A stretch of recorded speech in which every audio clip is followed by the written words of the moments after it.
네, 두 번째 주제는 관리 서비스를 통합할 것인가 분산할 것인가의 문제입니다.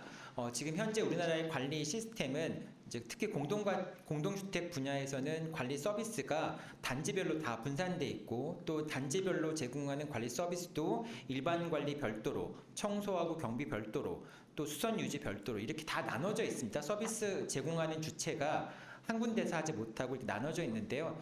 그러다 보니까 규모의 경제를 실현하기에 상당한 한계가 있는 것 같습니다. 그래서 두 번째 주제에서는 집합 건물의 관리 서비스 통합이냐 분산이냐 이 문제에 대해서 한번 살펴보도록 하겠습니다. 먼저 홍 회장님부터 말씀을 열어주시면 좋을 것 같은데요. 이 집합 건물 관리 분야에서 서비스가 통합될 필요성이라든지 이런 부분에서 어떻게 생각하시는지 말씀해 주시기 바랍니다. 제가 판단할 때 통합이라는 용어는 주로 주택관리업자를 위한 네, 그런 용어이고, 네, 분산이라는 용어는 각 분야별로 나눈, 그래서 이제 각 개별 업체들을 위한 그런 용어로 이해가 돼요. 그런데 문제는 통합을 시키면 효율성이 높아지고 비용이 적게 든다. 그래서 이제 통합을 주로 강조를 요즘 많이 하고 있는데, 네, 문제는 통합을 할 수 있는 역량을 갖추고 있는 관리업체가 몇 군데나 되느냐 하는 것입니다. 지금 제가 볼 때 우리나라 관리업체가 많지도 않지만, 전체 한 60, 70개 업체가 거의 90% 이상 공유토를 관리하고 있습니다. 그 중에서 한 10개 업체가 한 60, 70% 이상을 관리하고 있는 것으로 알고 있어요. 그러면 약 10여 개 업체 정도를 빼놓고는 그런 역량을 갖추고 있는 업체가 별로 없습니다. 다시 말하면 통합을 강조하다 보면 어떤 특정 업체의 모든 관리 업무가 집중되는 그런 부작용이 발생될 가능성이 굉장히 많습니다. 그러면 분산 관계를 그대로 놔두면서 다시 말하면 분산이라는 것은 옛날에 분업과 똑같은 형태죠. 오히려 분업을 한다 해서 그것이 꼭 비용이라든가 효율성이 떨어지는 것은 결코 아니라고 생각합니다. 그런 방법은 얼마든지 있다고 생각을 해요. 왜냐하면 한 개 단지별로 한 개 업체를 분업을 시킨다. 이게 아니고 여러 개 업체가 모아서 분업을 하면 되는 것이거든요.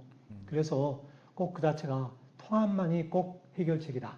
아니면 분산만 해결책이다. 이게 아니라 서로 상호 보완해 가면서 얼마든지 통합과 분산에 의해서 효율성과 또 전문성을 높일 수 있는 그런 방법이 될 수 있지 않겠는가. 그런 생각을 합니다. 호감 역량을 갖추지 못한 상황에서 통합만이 정답은 아니다라는 말씀을 네, 해주셨고요. 그렇습니다. 뭐 혹시 한지번 변호사님 이쪽 예. 분야 하시다 보면 이제 통합이냐 분산이냐 관련돼서 혹시 뭐 생각이 있으신 게 있나요? 예, 교수님께서 말씀하신 대로 이제 통합 관리 서비스를 제공할 수 있는 전문성 있는 업체가 좀 부족한 것도 사실입니다. 근데 또 한편으로는 새로운 생태계를 구축하는 것이 또 필요하다고 생각을 하고 있습니다. 그래서 통합 관리 서비스가 현대 집합 건물이 점점 관리가 복잡해지고 또 이제 전문성이 증대함에 따라서 저는 필요성이 커지고 있다고 생각을 하고 있고요. 첫 번째가 이제 관리의 효율성 및 일관성 확보를 위해서 필요하다고 생각을 합니다. 이 여러 업체와 개별적으로 계약하는 이제 분산 관리 방식이 업무 영역 간의 책임 소재가 좀 불명해질 수가 있고요. 또 문제가 발생했었을 때 서로 책임을 전가하는 이제 그런 상황이 발생할 수가 있습니다. 통합 관리는 이제 단일의 주체가 업무를 총괄을 하기 때문에 책임 소재가 좀 명확해지겠죠. 또 시너지 효과가 더 날 수도 있고요. 두 번째로는 이제 말씀하신 대로 비용 절감이나 관리의 편의성이 증대하는 면입니다. 그래서 이용자 입장에서는 개별적으로 교섭하는 것은 매우 불편하죠. 근데 건물 관리 역시 단일 창구를 통해서 업무를 처리를 하면은 훨씬 편리하고 이제 효율적인 겁니다. 그럼 세 번째로는 이제 전문성 높은 서비스 제공입니다. 이것은 이제 지향해야 될 점인데요. 종합관리업체가 다양한 관리 영역에 대해서 전문 인력과 시스템을 갖추고 있고 개별 영역만 담당한 업체보다 높은 서비스를 제공할 수 있다고 저는 생각을 하고 있습니다. 그래서 네, 현재로는 이제 그런 업체들이 부족한 것이 사실이지만 앞으로는 이제 그런 쪽으로 해서 점점 나가야 된다고 생각을 하고 있습니다. 콩 회장님이나 한지원 변호사님이나 말씀하신 게 통합관리 자체에 대해서 반대하기보다는 그 역량을 갖춘 회사들이 지금 있느냐라는 문제점을 말씀해 주셨는데 근데 우리나라 산업 경쟁력이 뭐 군사력은 세계 5위고 또 산업 경쟁력은 뭐 세계 뭐 경제 규모는 10위 내고 이렇게 되는데 근데 다만 이제 다른 분야에서는 기업 경쟁력이 강한데 공동주택 분야만큼은 정말 이런 경쟁력을 갖추지 못한 이유가 뭐 그렇다고 우리나라 공동주택 이나 집합 건물을 관리하시는 분들이 나태해서 이렇게 경쟁력이 없진 않을 테고 어떤 제도적인 그런 문제도 있을 텐데 과연 우리나라 그 관리 회사들이 경쟁력을 갖추기 위해서는 어떤 것들이 필요한지 혹시 이런 거 생각해 보신 적 있을까요? 한 가지 제가 잠깐만 더 거기다 부연 설명하면 네.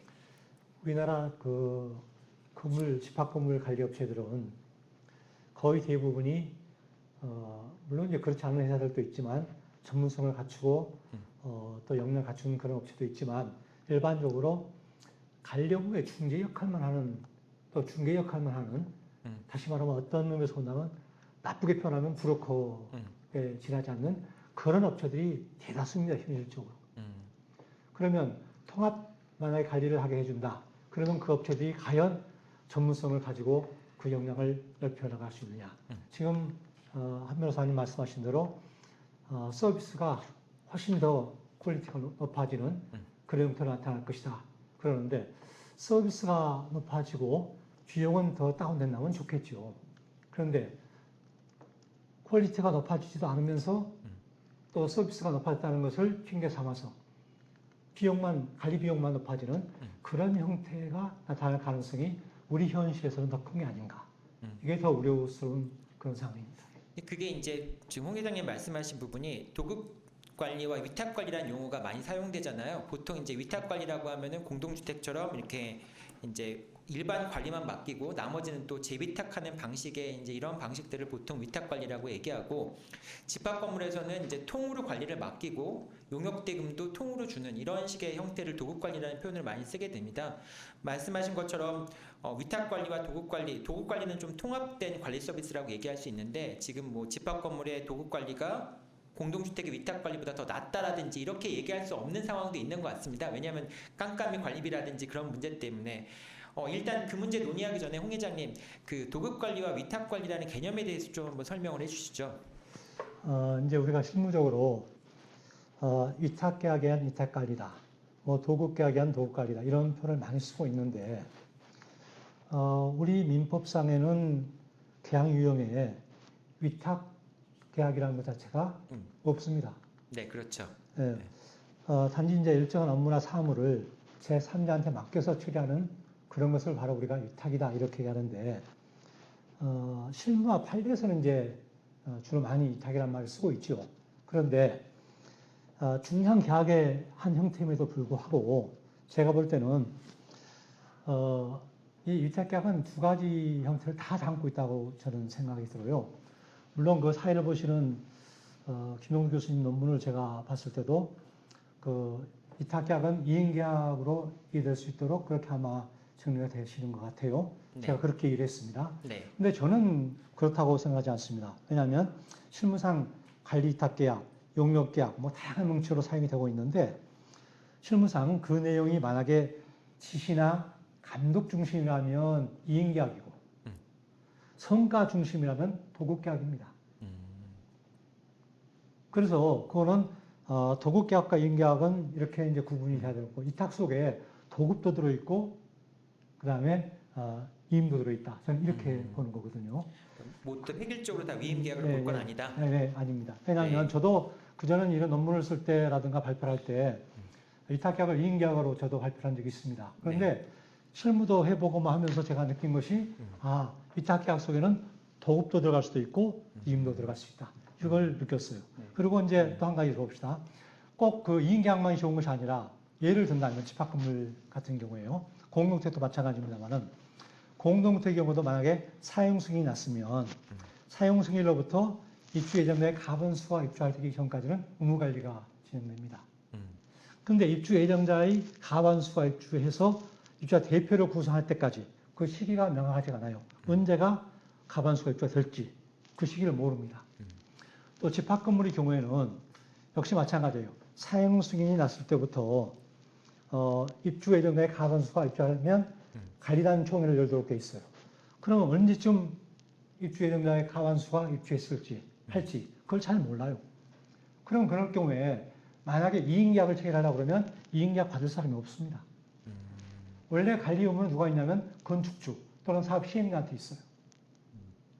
그렇죠. 그런데 이 사람들은 그럼 이행계약을 주려고 그러면 이행계약 언제까지냐?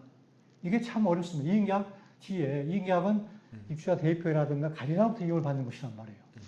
건축주라든가 시행사부터 이용을 받는 게 아니란 말이에요. 그죠? 그럼 그럴 경우는 반드시 필요한 것이 바로 뭐냐면 도급계약입니다. 그럼 도급계약은 만약에 가리단을 구성이 언제 되느냐, 저 대표가 구성이 언제 되느냐 관계없이 그 시기가 1개월이 됐든 6개월이 됐든 관계없이 그 기간 동안 얼마 이렇게 해서 관리를 맡기는 방법은 도급계약이 가장 좋습니다. 그리고 또 정액제나 정산제나 뭐 이런 거 따져도 마찬가지예요. 도급은 주로 정액제이기 때문에 또 정액 금액에서 만약 이익을 많이 남기기 위해서는 더 많은 이 기술 개발이 필요하고 관리의 효율성이라든가 전문성이 더 필요하거든요. 그래서 그렇게 본다면 꼭 이게 어떤 위탁계약이 좋다, 또 아니면 이행계약이 좋다, 도급계약이 좋다 이렇게 이야기는 굉장히 힘들 것 같아요. 서로 병존해야 되고 그리고 그 문제점을 서로 보완하는 쪽에서 접근이 돼야 되지 않을까 저는 그런 생각을 갖습니다. 네, 지금 홍 회장님 말씀 들어보니까 저도 기본적으로 도급 관리 다 본질은 위임이라고 생각하고 있었는데 또 말씀하신 게 이제 위탁 관리라고 하는 거는 여러 가지 성격의 그 계약들이 들어가 있을 수도 있다. 꼭 위임으로만 볼 건 아니다라는 말씀을 해주셨습니다.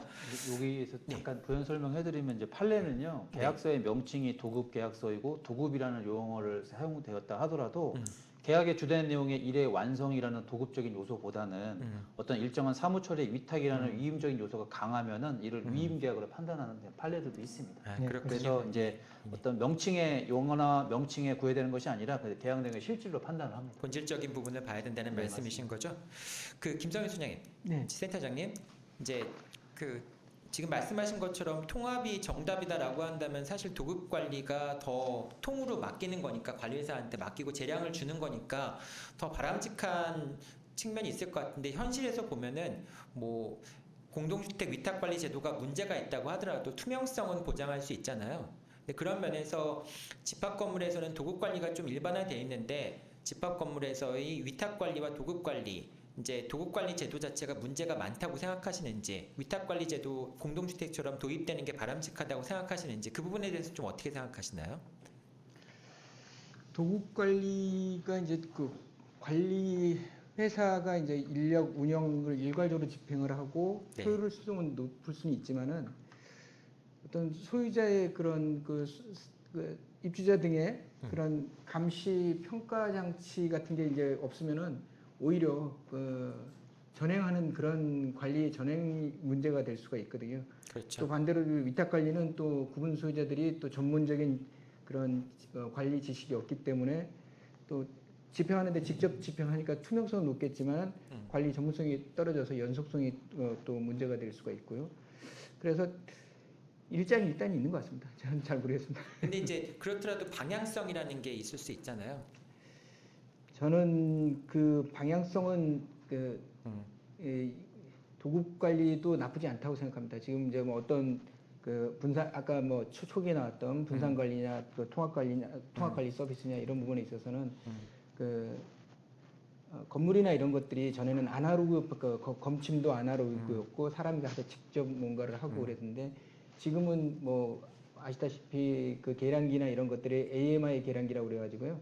모든 것이 전자로 들어오고 그 데이터가 그 통합 방제실이나 이런 데로 그 모여지는 그런 거기 때문에 그리고 또 네트워크 관리 시스템이 잘 그 기술이 발달돼 있어서 꼭 현장에 없더라도 어떤 그 통합망 쪽으로 들어와서 그 관리하는 센터에서 그런 부분들을 전부 통제할 수 있고 그 비상 알람이라든지 이런 것들을 볼 수가 있기 때문에 아직은 그 위탁관리 회사들이 그런 그 전문적인 IT 기반한 그런 전문 관리하는 회사가 역량이 좀 부족한다 하더라도 뭐 우리가 처음에 카카오톡이나 뭐 이런 것들도 처음에는 톡만 하고 뭐 게임만 하다가 지금 뭐 금융이라든지 모든 걸 다 그 선nhập 것처럼. 공용이 된 것처럼 또 배달이나 이런 것들도 뭐 쿠팡이나 이런 것들도 뭐 처음에는 조그맣게 하다가 지금 뭐 이렇게 엄청나게 모든 걸 다 배달해주는 그런 서비스로 발전했듯이 관리하는 부분에 있어서도 그런 그 관리 쪽에 공용 그런 회사가 나오는 것도 저는 나쁘지 않다고 생각합니다. 반드시 그런 것들도 실험이 돼야 되고 또 국제 경쟁력을 갖출 수 있는 그런 회사들도 탄생이 돼야 된다고 생각합니다. 스마트 관리를 위해서는 네. 기본적으로 도급 관리가 좀 더 친화적인 측면이 있다는 말씀이신 것 네. 같은데 혹시 우리 박사님, 아, 박사님께서는 이제 이런 도급 관리, 위탁 네, 관리 네. 부분에 대해서 뭐 장단점이 있지만은 어떤 방향성이 더 맞다고 생각하시는지요? 건축물의 용도나 네. 그 구분 소유자들의 평양에 따라 좀 틀려질 수 있다고 보거든요. 그래서 조금은 도급 관리라고 하면 약간 단순하거나 반복적이거나 예를 들면 청소나 경비 특정 점검이나 그런 부분들은 저는 도급 관리가 낫다고 보고요. 그리고 어느 정도 대표자 사이들이 관리 역량이 조금 있다고 하면 저는 관리 감독을 할 수 있기 때문에 오히려? 도급 관리가 오히려 더 좋은 방향일 것 같고요. 근데 이제 뭐 그런 상황이 아니라고 하면 저는 위탁 관리가 조금 더 나아갈 방향이지 않을까라고 생각을 하고 있습니다.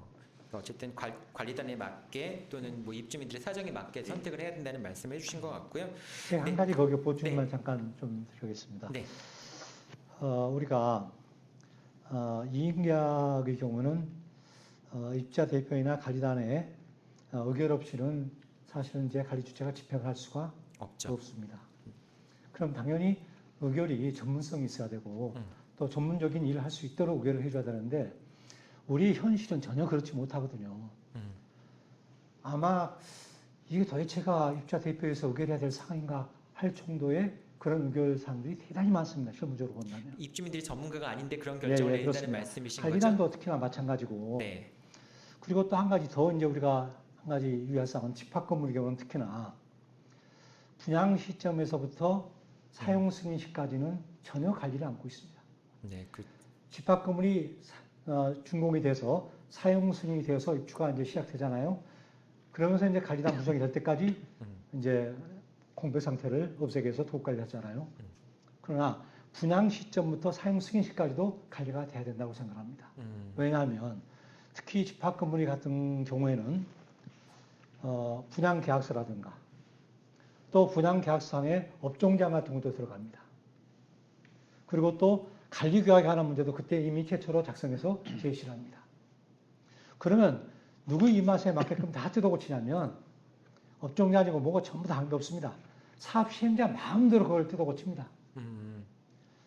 그러면 결론적으로 뒤에 가서 입주자한테 피해를 주는 전국적으로는 그런 그 상태를 야기시킵니다. 따라서 그런 경우에는 이인계약을 할 수가 없어요. 따라서 그때는 도급 관리가 반드시 필요한 그런 형태거든요. 그래서 양 제도는 공존이 필요하고 그때그때 필요한 시점에서 그 계약의 형태가 달라져야 된다. 저는 이렇게 보고 있습니다. 네, 알겠습니다. 도급 관리와 위탁 관리 들으면 들을수록 더 어려워지는 것 같은 느낌이 드네요. 네, 또 이제 관리 서비스를 통합할 것인가 분산할 것인가 관련해서 최근 또 문제가 되고 있는 게 그 각 단지별로 일정 부분 전문 인력을 배치해야 된다라고 하는 그 법적인 규제들이 많이 늘어나는 것 같습니다. 특히 이제 최근에 정보통신 관리자를 배치하도록 돼 있는데 제가 이걸 보면서 좀 놀랐던 게 입주민들이 반대하니까 공동주택은 빠져버리고 집합건물만 들어왔는데 이 집합건물 업계 하시는 분들은 집합건물에 힘이 없어서 그런가 이쪽 부분만 정보통신 관리자를 배치해야 되는 게 아닌가라는 부분이 있는데 예전부터 전기안전관리자라든지 뭐 소방안전관리자라든지 이런 전문 인력들을 각 단지별로 배치하도록 하는 법이 만들어졌는데 이것에 의해서 오히려 그 관리 시장에서 다른 인력들이 다 뭐 퇴출이 되고 관리 직원들이 줄어들면서 오히려 관리가 부실해지는 게 아닌가, 비용만 부담되는 게 아닌가. 그리고 또 한 가지는 입주민들이 관리회사한테 맡기면은 그 관리회사가 알아서 이런 안전관리까지 다 맡아서 해주거나 아니면 그 안전관리 위탁을 하거나 이러면 되는데 이건 또 직접 입주민들만 할 수 있도록 이렇게 자신들이 스스로 하거나 아니면 위탁 관리하도록 이렇게 이제 법이 규제를 만드는 것 같습니다. 근데 이거를 보면서 좀 저도 이제 뭔가 문제가 있지 않냐라는 생각이 드는데 먼저 이 박사님 혹시 이런 제도에 대해서 어떤 문제점이나 비판이라든지 이런 거 좀 들어보신 적 있으신가요? 이게 사회 요구에 따라서 자꾸 이제 전문 관리자가 네.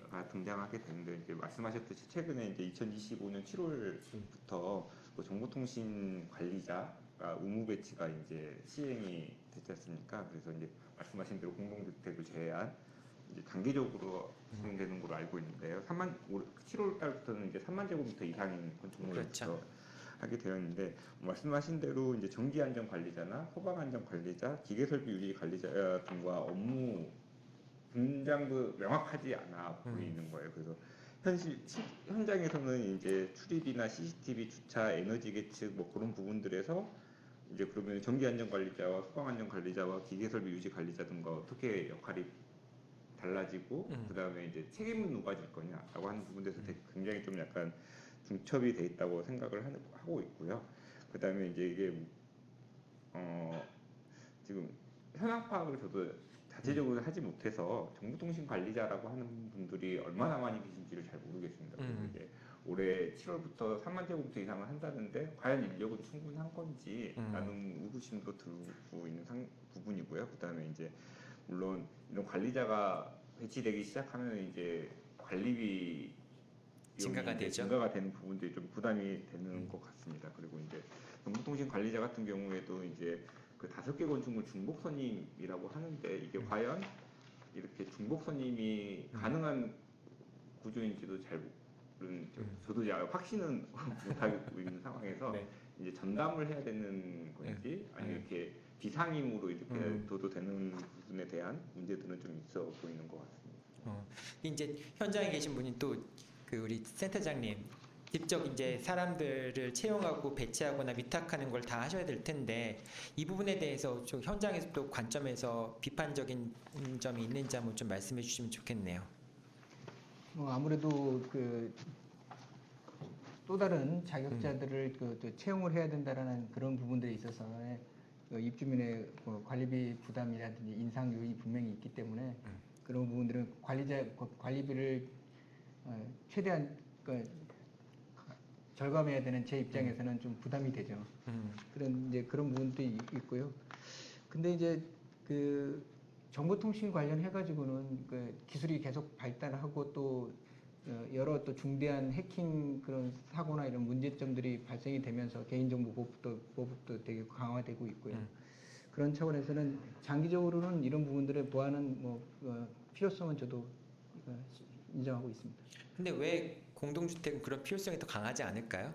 그 공동주택에서도 그런 부분은 지금 그 초대에 말씀드렸다시피 유예됐다고 생각하지 네. 이 부분이 피해가지는 못할 거라고 생각이 듭니다. 그래서 조만간 이 공동주택도 도입이 될 거라고 그러니까 적용이 될 거라고 봅니다. 유예 자체가 의무를 유예해 주는 거니까 제가 예전에 논의 볼 때 이제 그 아파트 공동주택 관리에서는 부가가치세가 면제가 되잖아요. 근데 그 면제가 되는 게 계속 유예가 됐다가 이제 아예 딱 고정이 됐는데 그 공동주택 입주민들이 저도 공동주택에 살고 있지만은 그 주장에 의해서 이렇게 제도가 형평성을 잇는 건 좀 문제가 아닌가요? 그쪽 분야는 제가 전문가가 아닌 것 같습니다. 알겠습니다. 네, 두 번째 주제에서는 관리 서비스의 통합과 분산이라는 주제에 대해서 쭉 한번 살펴봤습니다. 좋은 말씀도 많이 해주셨고요. 또 우리가 앞으로 더 논의해야 될 사항들도 많은 것 같습니다. 네, 이상으로 두 번째 주제 마치고요. 세 번째 주제로 넘어가도록 하겠습니다.